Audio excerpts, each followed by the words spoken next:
Tingnan nyo naman ang katawan. Solid na solid. Yan o. Quality. Yan o. Malalaman nyo kung magkano ang bili natin kay Tisay at kung magkano ang ating naipagawa sa kulungan ni Tisay.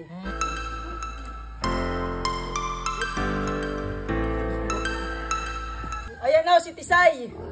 At nakalabas na. Napakaraming ahon na nag-aabang kung magkano ko raw nabili si Tisay. Yan o, ako talaga lubos na nagagalak at natutuwa. Dahil ho ang garning kambing ipangarap na pangarap ko. Si Cardo ho at si Tisay. Yan o, isang full blood na galing Australia, imported ho.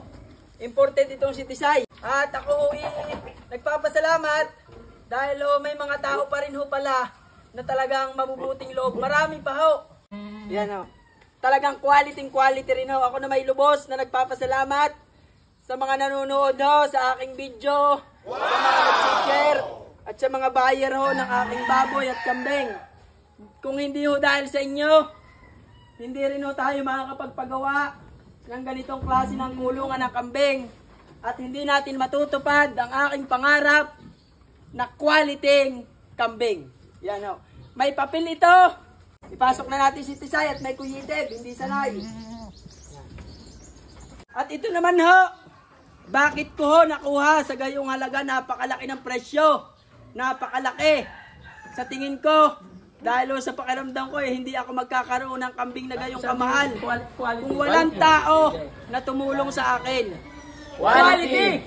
May mabuting loob na nagtawag sa akin, nag-message sa akin. Ako ho nataas ang balahibo. Yan na, dahil pangarap na pangarap ko yon. Nag-message si Sir, si Gerald Sara ng taga Quezon.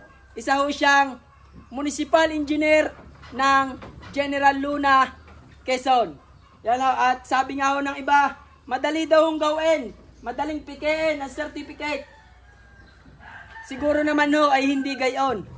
Hindi mararating ng tao ngayon ang kanyang kinatatayuan kung may nilolokong tao. Yan ho. Isang mabait na tao, kagalang-galang na tao, yun ho kinuhanan natin kay Tisay. Yan ho. Kaya ako ho'y 100% tiwala na si Tisay ay imported talaga. Dahil ho, marami na rin ako pinagtanungan ng mga breeder ng kambing. At talagang legit na legit. Yan ho. Yan ho ang registration certificate ni Tisay.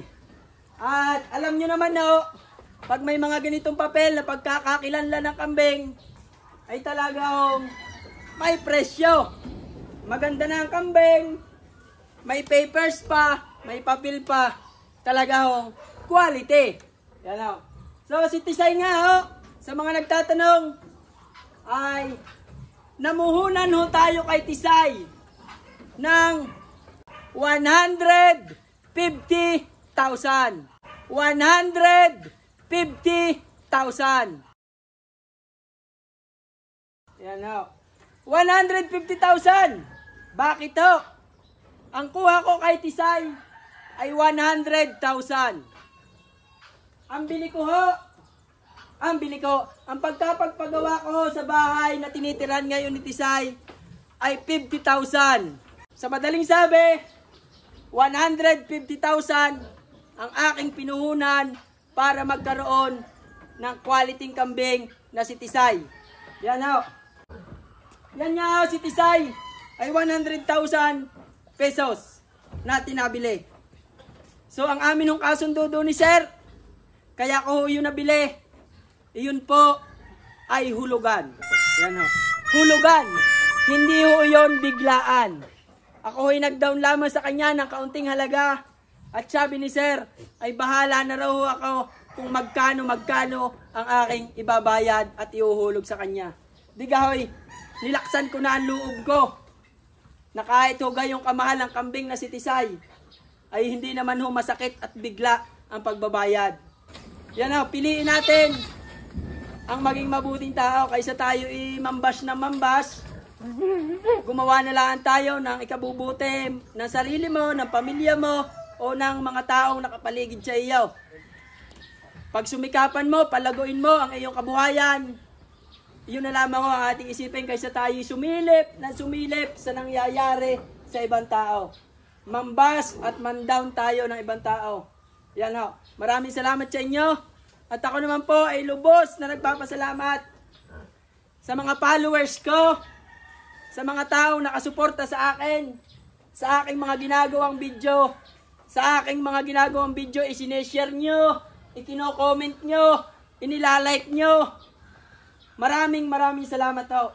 Dahil kung hindi rin dahil sa inyo, hindi rin ho ako makakabenta ng mga kambing o makakasahod sa Facebook kahit ho kakaunting halaga pa lamang.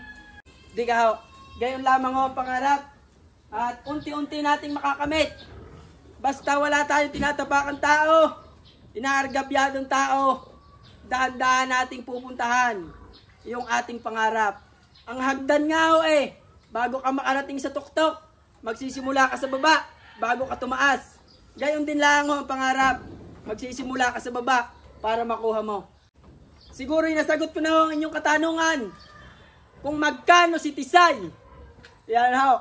Ako parang maluluha. Dahil talagang bago pa lamang ho ako mag-vlog, bago pa lamang ho ako umuwi dito sa atin sa Pilipinas, ay talagang pangarap ko na ho ang magkaganitong kambing. Ganyan ho. Kaya ho ako'y lubos na tuwan-tuwa at galak na galak. Dahil may ganito na ako kambing kahit mahirap mag-alaga, mahirap mangumpay, ay pag nakikita mo naman ang iyong mga alaga, ay talaga nakakatanggal pagod. Yan pampaalis stress.